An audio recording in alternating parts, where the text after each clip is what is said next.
Hi, Kathy. Thank you for taking time being with us today. Tell us a little bit more regarding your background and how did you get into real estate? Yeah, I'm Kathy Fettke, co-CEO of Real Wealth Network. And the first time I got into real estate was actually pretty much by accident. My dad had an apartment that he owned in Marin, and he owned it for many years. And in the US, you can depreciate property, which means you can write it off against the income of it and write it off and write it off. So he took lots of tax deductions. Unfortunately, when you sell the property, you kind of have to pay that back. So unless you exchange it for a like kind property, and like kind pretty much means just another property. So you just can't invest in an LLC or a syndication or something. If you sold his share in the apartment, he could buy single family or a duplex or another apartment or a commercial building. But he was literally at the beginning of retirement, didn't want to be a landlord. He had invested in this passive thing and just didn't want to have to be dealing with anything. And he was very stressed out. If he didn't find that replacement property, he would have lost hundreds of thousands of dollars, which would have affected his retirement, and he wouldn't have been able to retire. So that's when Rich and my husband and I had just been married, and I said, so the only problem you have is you need to find a property and you need someone to live in it. I can do that. And so I found for exactly the amount he needed to spend, which was about $500,000, and this was 20 years ago. I found a gorgeous home that I wanted to live in and raise my kids in.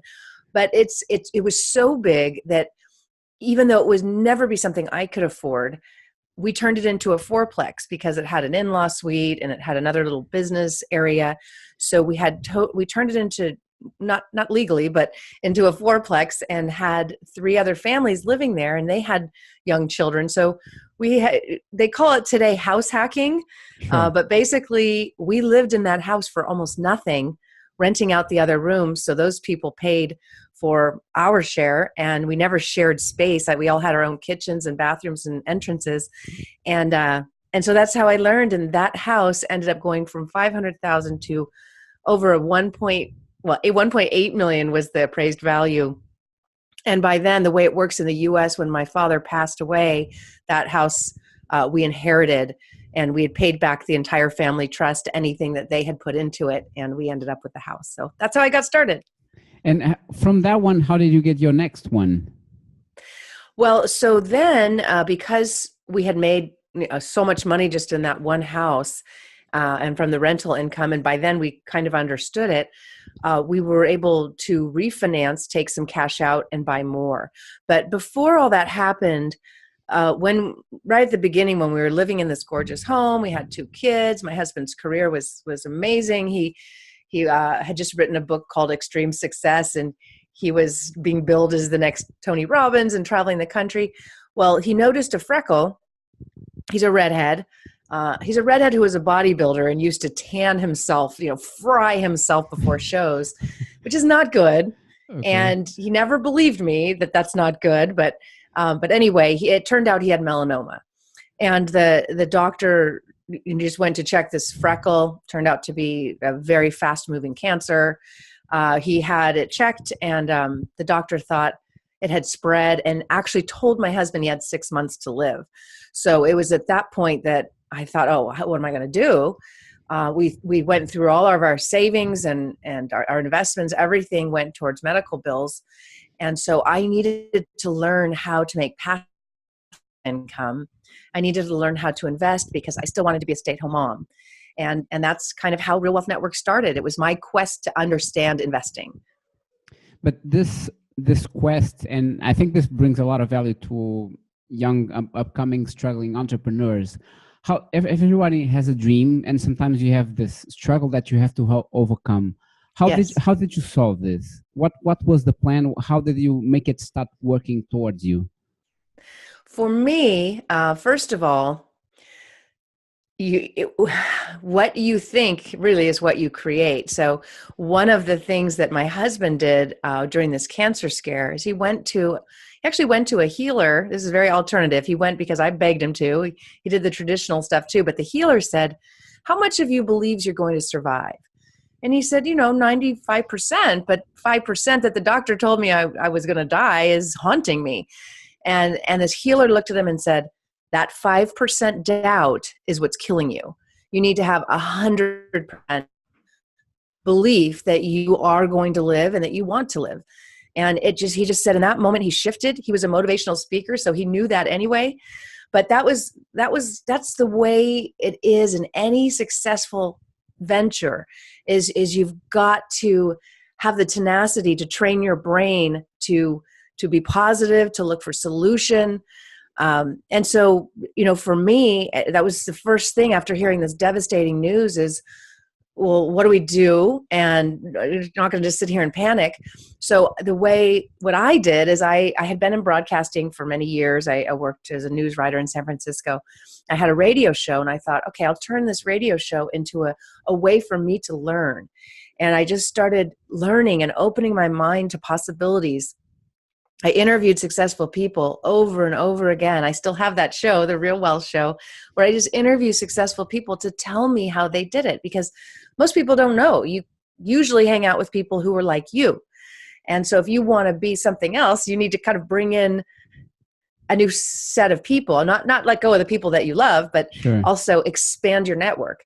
And so I just started interviewing successful people, learned their skills. Then I decided, wow, the radio show took off. There was apparently a lot of other people out there who wanted to learn this information. So it started with me wanting to learn, and then it grew to where lots of people wanted to learn the same information. So we started the Real Wealth Network, had monthly events where these people I'd interview would come out and go into more detail on what they were buying and where they were buying, which brought me to about 2005, I would say. I had Robert Kiyosaki on the show, and he showed me how California was in a big bubble. I was a mortgage broker, and I knew something was wrong, but I didn't know what. And he said, well, what's wrong is these houses are in a bubble. It's going to pop. But you need to sell everything that's in a bubble and buy in a non-bubble. So you can basically sell at the top and then buy at the bottom. So because we had that property, we were able to take cash out of it and we bought about 14 properties in non-bubble markets like Texas, because for some reason Dallas was not in a bubble. And he understood that based on the things he taught me about understanding market cycles. So you essentially have to be market agnostic and just look at the numbers and never fall in love with the properties. This is in line with what you're saying? Well, for sure, because in my book, Retire Rich with Rentals, I did that. I was very attached to this home that I had bought with my father and that we inherited, and I didn't want to sell. Now, the good news of the story is that we acquired it for $550,000 and it was worth $1.8 million 10 years later, a big bubble.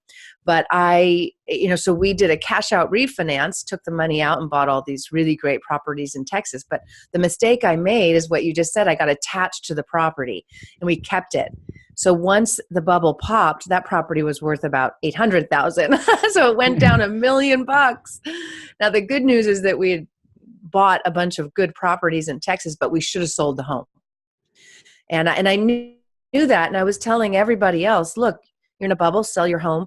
And you can come back and buy it. And the thing is, I just didn't want to sell it. So that's okay. If I'd stayed in that home forever, it's back up to where it was. It took about 10 years, but it's back up. So if we had stayed there, it would have been okay, but we didn't. We sold it and took a pretty hefty loss. And what's a typical good deal for you? Run us through the numbers.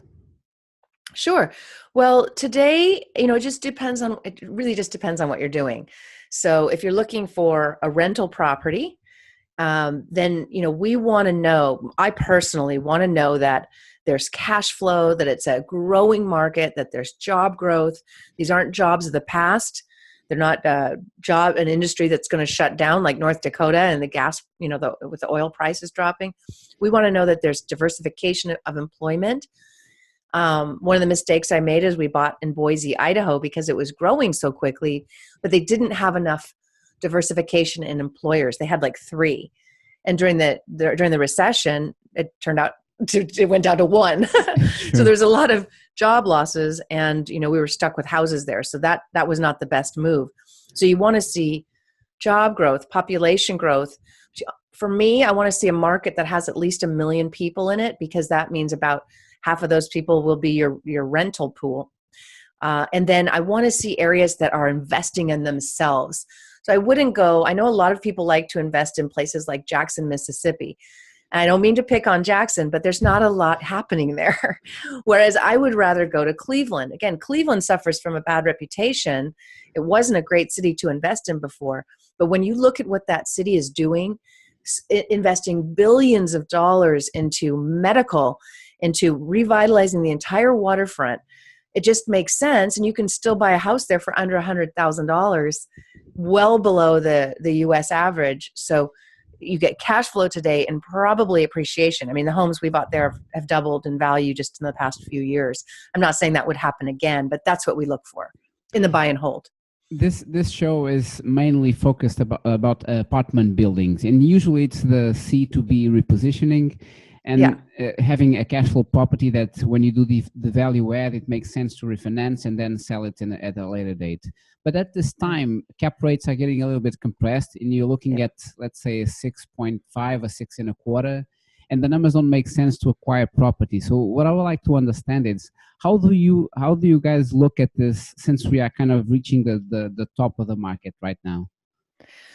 Well, you know what, people fall in love with an idea and they don't look at reality. So maybe they read a book, or they know somebody who's been successful in multifamily, or they listen to podcasts, or have been successful in the past.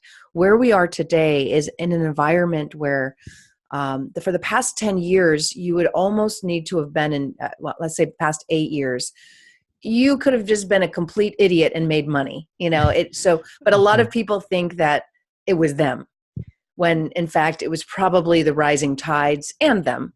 But what could be around the corner is opposite. It could either stabilize, or there's only so low that cap rates can go. If you buy a property at 6, fix it up, who's going to buy it at a 4 or a 2? I mean, so people keep thinking they can keep doing what they did, but it may not work moving forward. So that would be the first thing, is to just understand that market cycle. We're in the longest bull run we've had. And typically, historically, there's been a slowdown or even a drop. So if you know that's possible, and that the values could decline and rents could decline, it won't happen right away because of limited supply, but it could happen. You just need to be prepared for it. So my concern about multifamily property is the loans. It's really the loans. Other than that, I think there's going to be rental demand for a good 10 years at least. But during that time, if you have a 5-year note and that note balloons right when we hit a recession or in the middle of it, and you've got to find a way to refinance that note or sell the property, and you're in a down market where maybe there isn't financing available, you've got a problem. So you need a backup plan. You need to understand your loan, because that's why people like me go in and get great deals, because somebody else didn't understand their loan. I hate to say it, but that's how you get the good deals. But in order to be successful, you have usually you have to be laser guided, focused in your pursuit, because you have to kind of keep digging down until you actually reach it. But at this time, and I'm getting this sense as well, would you look at another asset type in real estate other than multifamily? What would you do if you're just starting out? Well, listen, there's always good deals at any time. So it could be that you find a great deal in a multifamily, but you've got to understand everyone's looking for that. There's money from all over the world that's looking for the good deal. So you've got tremendous competition. It's hard, but you might find one. But yes, I wouldn't say completely look at a different asset class, but I would just make sure that you know your guidelines, you know where you'll stop and what makes sense, and that you know that if you're buying something at a 6 cap, hoping to sell it at a 5 or a 4, you might end up selling it for a 7 or an 8. And do the numbers work still? So that's important. But as one of the things we're looking at right now is dollar stores, because that's a growing sector. Anything in medical, any of these small retail operations where services are needed. That's going to be a big deal because Amazon can't take over that. They can take over the little guy, the store down the street, but they're not going to probably take over the massage parlor or the nail salon or the hair salon or the medical, the dentist or doctor. Those are things we need and will always need that Amazon can't take from us.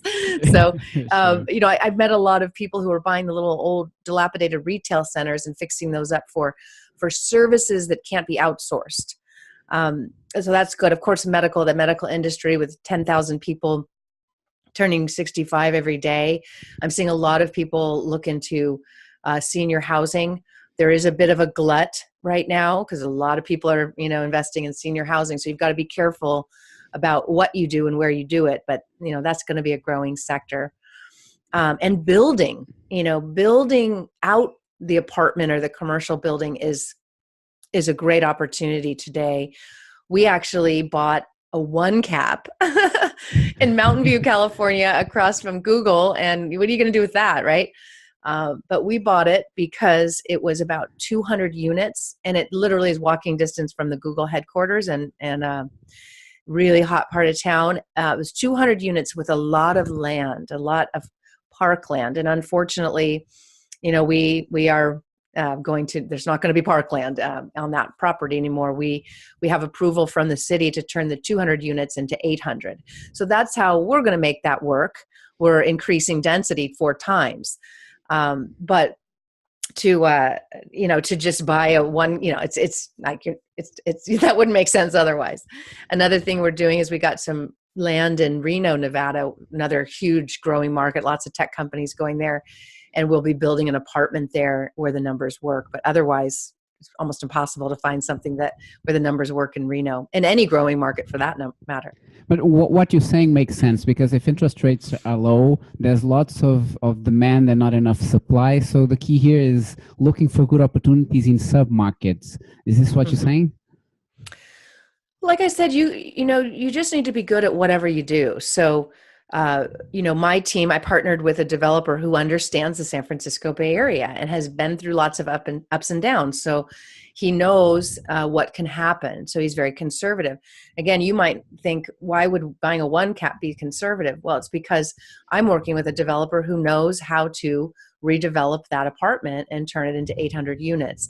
So, you can be in major markets if you have the right team in place and you have people who have the track record and you've got the money.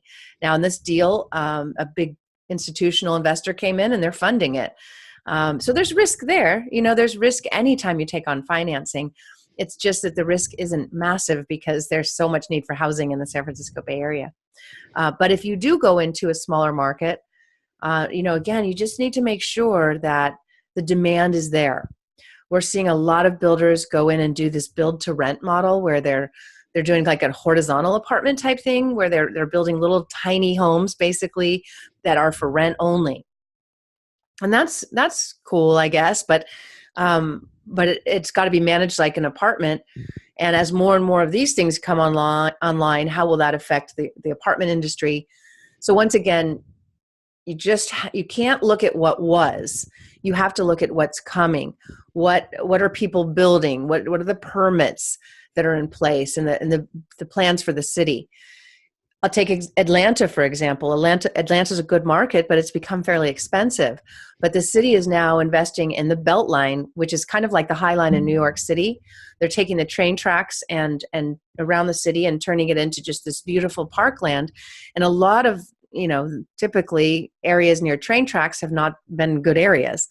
And but there's no trains. It's just going to turn into a park.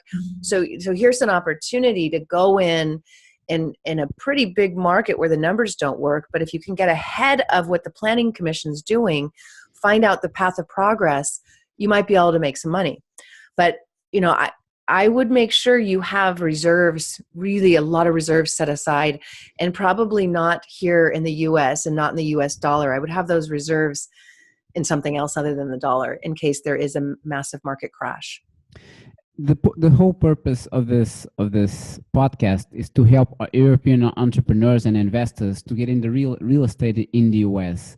The first hurdle, as you might guess, we just have this tiny lake in between us, and I would like and I would like to hear your thoughts on how would you do it if you were overseas and starting out. How would you approach this tiny little lake difference and eyes down to the terrain and some important issues that you usually have like over here but not there? How would you do it, Katie? Well, if you're talking, there's all kinds of people out there, right? So if you're talking about investors who have money and they just want to invest it, they want a return, and they're busy, so they don't want to do it themselves. They just want their money working for them. Then, what I would do is what I do, which is to partner with people who do want to do the work and have a successful track record doing that work. So I've never taken a 200 unit building and turned it into 800. I would fail terribly at that. But my partner has done it, and he's done it a lot. He's done it for 30 years. And the apartment we're building in Reno and the residential community we're building, this guy's been doing it for 45 years. So, we partner with them, we raise capital with them, and we invest with the best. I have learned over the years that no matter how good a project, it doesn't matter. What matters is the management behind it, the team behind it. Sure. The times I've lost money is when I invested with somebody or I partnered with somebody who had been successful in the past, but in something else and not in that specific thing. For example, I worked with a flip guy. He'd flip a lot of properties, but he had never flipped a subdivision. We found a subdivision for, oh my gosh, pennies on the dollar. But he screwed the whole thing up because he didn't understand subdivisions, and there were losses, and there shouldn't have been. With the right management, that great deal would have been an even better deal, but it turned out to be a total loser. So you need always look for experience. If it's developments or whatever the case might be, you always have to kind of have a person that has more than the 10,000 hours required in order to kind of get the ball out of the park. So in this line, is this what you're saying? Absolutely. Good salespeople are good at selling stuff. So you just need to be aware of, especially in the U.S. We work with a lot of Australians, Chinese, Canadians, Europeans, and they don't understand that the U.S. is still the wild, wild west. It really is. There are bad people and lots of them, and they are more than willing to rip you off. They are happy to do it and proud of it and feel no remorse. So you have to know that going in that if somebody seems nice and has a nice big smile and shakes your hand, looks you in the eye, that means nothing. The only thing you care about is the deal, the numbers, the track record. Does this person have a trail behind them of success or failure in that exact thing that they're trying to do? And so that's my best best advice. Cool. If you don't have money and you want to invest in the U.S., kind of work, doing forcing the equity and doing the work yourself, that's really hard. I don't recommend it. I know a lot of Australians wanted to do flips in the U.S. and they wanted to come out and build their team, and I just think that's very dangerous personally if you don't have a boots on the ground. You literally need to have several calls a day with a person that you actually can trust there, because otherwise you're going to get ripped off and it's not going to work out for you. Absolutely. And there's no recourse because pretty much, I guess I'm assuming it would be the same anyway, but anywhere, but the government's not looking to protect foreigners. They're looking to protect American citizens. And sure. So, it's just not going to be a huge complaint or lawsuit if it's, foreign money that was lost. I hate to say it. It's just how it is. So you have to have a really good team behind you and with experience. And like you said, I do it. I don't live in Reno. I don't live next to Google. I have to rely on my team too. And I'm here in the US. Gotcha. Advice to your younger self. What would you say? Oh, exactly what I just said. The most difficult times in my life have been trying something new that I didn't understand. And I thought the other person understood, but I didn't understand it enough to know that they didn't either. So that's difficult. And when I grew very quickly. My Real Wealth show was very popular very quickly because I tapped into a nerve. There's a lot of people who want to understand investing. And I was one of the first podcasters. So we had a big audience very quickly, and I had a lot of influence that I wasn't ready to handle. And I'm seeing that now. I'm seeing a lot of new people in the industry that get a following very quickly because of this medium, because of YouTube and because of podcasting. And I know behind the scenes, wow, some of these people have no experience, but they have all this influence. And so what I would say to my younger self and to anyone else starting out is understand the gravity of your influence. If other people are trusting you, you need to make sure you've done everything you can to protect their money, everything you can. And so, I would tell myself that to make sure we have the best people in place to perform the due diligence on projects that I don't know how to do the due diligence. And that person reviewing it and vetting it needs to, once again, have tremendous experience doing just that. Gotcha. And for the future, where do you see yourself and your company heading forward? We are just growing and growing. We have such a large network now that we have more and more people bringing us great deals. So, more of these syndications, like I'll give you an example, but extremely conservative, because I do believe there's a big recession coming. And so I want to have a lot of cash available to pick up the pieces, basically. There's going to be opportunity. So, part of it is having cash in someplace that's not in the dollar, basically.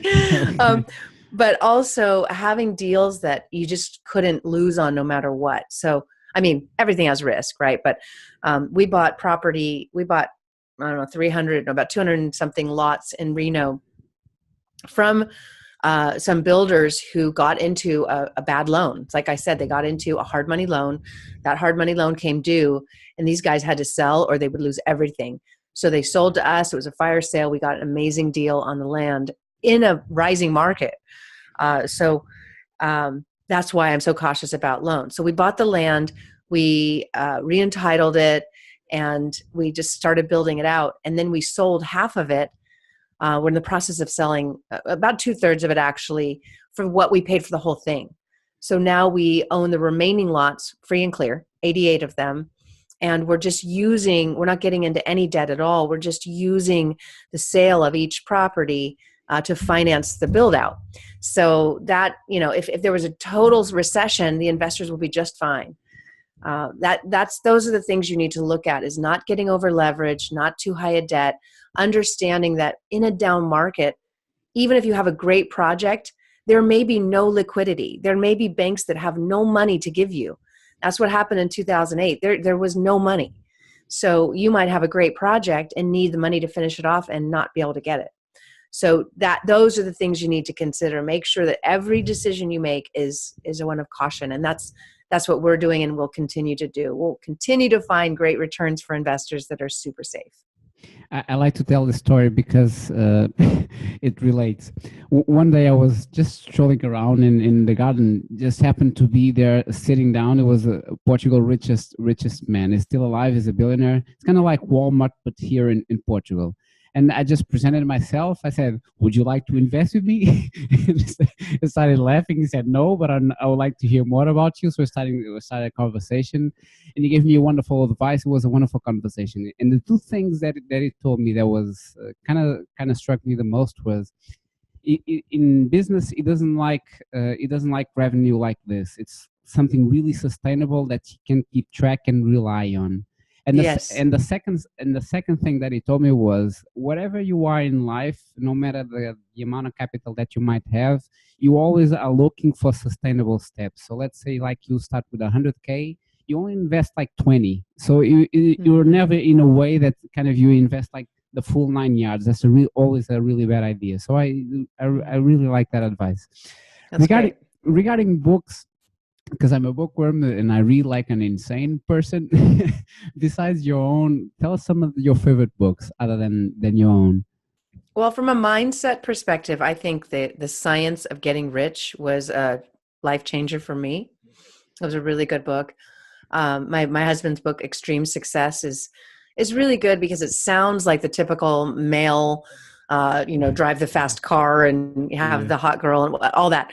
It's actually about living life to the fullest. And he talks about, taking Fridays off and doing something amazing, something you love. He's a rock climber, surfer, skydiver, all these things. So when he was when he was diagnosed and told he had 6 months to live, the first thing he said, it was very interesting after, of course, being very shocked, was, wow, I'm so glad I lived. He said, if the doctor is right, I have no regrets. And so that's really what his book is about, is extreme success in the sense of getting your priorities straight. It's not always about the fast car unless that fast car makes you real happy. I think the most important priority is people, and I don't think you realize that until you reach 30, because right. Kind of your brain reboots, because your priorities kind of change, and at this time, at least for me, it's always people first, them first, and you second. Because if you serve people well and you're known for it, you always have a seat on the table. That's the way I approach it.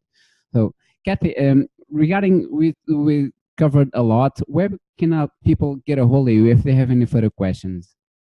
They can reach us at realwealthnetwork.com. Real as in real estate, wealth as in your wealth, and network as in the network we have nationwide and actually internationally, to help you grow financially and also to get really clear about what those priorities are. So realwealthnetwork.com. My podcast is The Real Wealth Show. And I also have another one called Real Estate News for Investors. And then finally, my book, Retire Rich with Rentals, is on Amazon. Okay, we'll leave a description in the show notes so listeners can get a copy. Kathy, wonderful. It was wonderful having you with us today. I'll speak with you soon. All right, thank you. Thank you.